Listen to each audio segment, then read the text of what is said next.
The Honourable Darren Hughes. That was, for members of the public listening, that was the State of the Nation speech from Sandra Gandhi, the Member of Parliament for the Coromandel. It's impossible almost not to like her in a lot of ways for her substantial contribution in that respect. So today in the general debate we've heard from the Minister for Economic Development at a time when our economy is still very fragile. We've heard from the Minister of Justice at a time when law and order is out of control and we have a record number of murders in our country.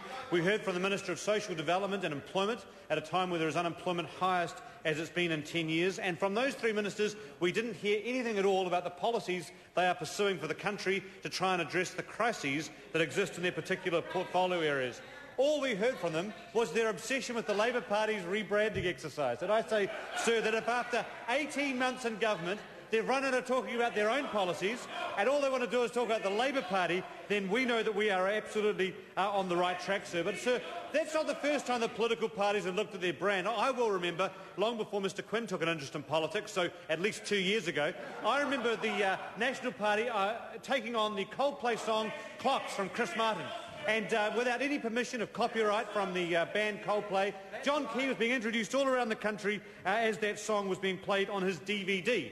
His DVD was bright and shiny but hollow in the middle, which I always thought was quite reflective of the Prime Minister's political principles in that particular respect. Sir, I want to take up some of the issues that Mr Hodgson has come up with today with regard to conflicts of interest. But before I do, I want to touch on the issue that some speakers have mentioned with regard to the Declaration of the Rights of Indigenous People. Because, sir, no better example have we seen in the last 2 days of the troubling matter of this policy than has been in the responses of the government itself. Now, sir, Catholics, of course, believe in three gods in one, the Trinity. In New Zealand, we have three parties in one in the government. But one of the points about three in one is that they're meant to speak with one voice. In New Zealand, sir, we've got the Māori Party who say that signing up to this declaration is the most amazing victory for Māori people ever. That Māori should be swinging from the streets, from the lampposts in the streets, so happy should they be about it.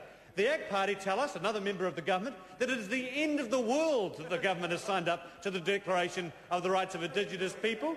And the Prime Minister himself, the National Party, says it doesn't matter, it's aspirational, it's non-binding, and couldn't answer Mr Goff's question about a single thing that will change about life in New Zealand as a result of us taking on this Declaration of the Rights of Indigenous People. And that goes to the heart of the problem.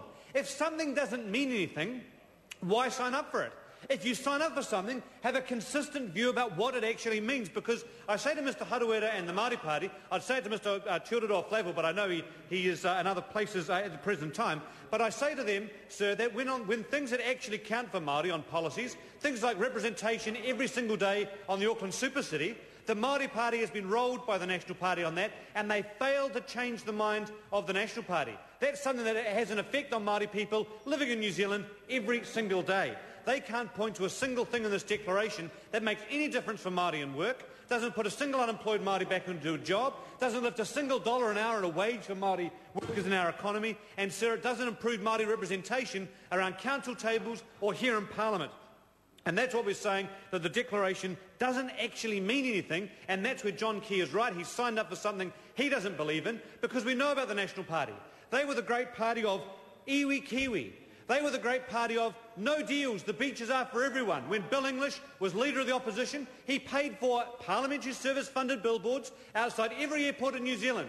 No deals, the beaches are for everyone. They campaigned on one standard of citizenship. I listened to Simon Power give his speech in Parliament yesterday. If a Labor government had got up and said those words, the National Party would have been right out there. They wouldn't have even bothered with the dog whistle. They would have gone right out there onto Talkback Radio and said that the Labor Party has given New Zealand away to Māori. And Paul Quinn laughs and smirks because he knows that's absolutely right. They are statesmen when they're in government, but when they sit in opposition, they are divisive. And that's why they sign up to these deals that mean nothing for Māori, and for Hone Haruera and the Māori Party to act as though they've achieved some great thing is absolutely unbelievable given the record and what's happening for policies in this country. Sir, I have written to you about a matter which I don't want to go into today, sir. It's a question of privilege with regard to the declaration of pecuniary interests of members of Parliament. And I don't want to go into the details of that until I've had a response from you. But there's a wider issue, sir, that has been reported in the media which I do want to touch on, and that's the funding of legal expenses for members of Parliament by the Parliamentary Service. Section 4.53 of the Cabinet Manual, sir, makes clear that if a minister has been represented at the expense of the Crown and costs or damages are awarded in the minister's favour, then they should be regarded as public funds and paid into a Crown or departmental bank account unless Cabinet directs otherwise. And that is a very good principle, sir, under which we are governed, and that's what should be happening in the National Party. Colin King. It's a pleasure to stand during this